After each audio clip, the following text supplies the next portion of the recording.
This is a 2023 update to the video on the rise and decline of Team Speedway in the UK, which finished at the end of the 2022 season. It reports on the actual position at the end of the 2023 season and takes a look ahead to the 2024 season following the AGM, although it should be noted that this is no guarantee that this will be the reality at the end of the 2024 season, as history has taught us. Newcastle being a recent example.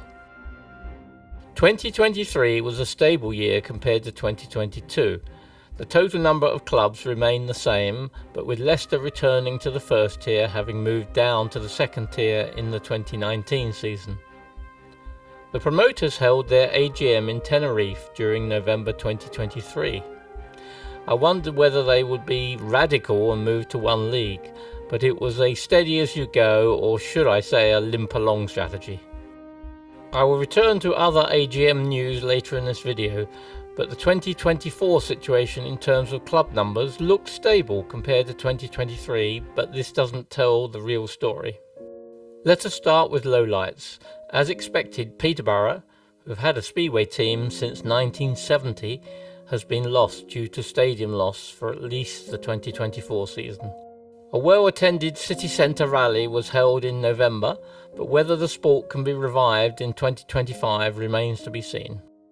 With regard to Wolverhampton, who were a founding Speedway team in 1928, as the stadium wasn't being redeveloped, there was hope that the owners could be persuaded to accommodate Speedway with greyhound racing, but this has failed.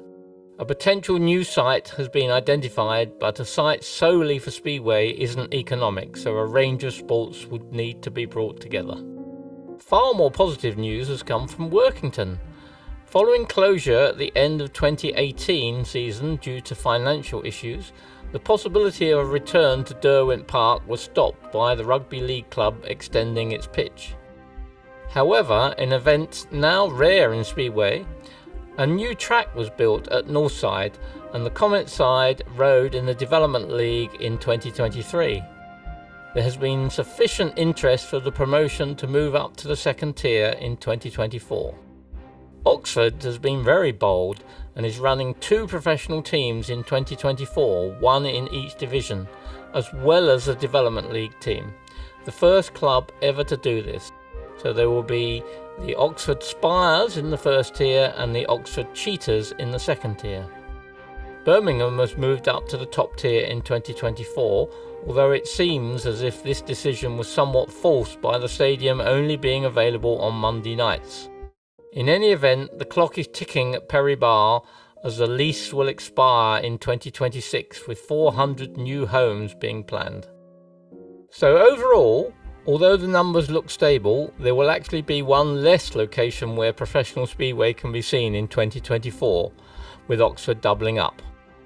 Another key issue discussed at the AGM is the lack of quality riders despite the low number of clubs these days, and there have been attempts to address.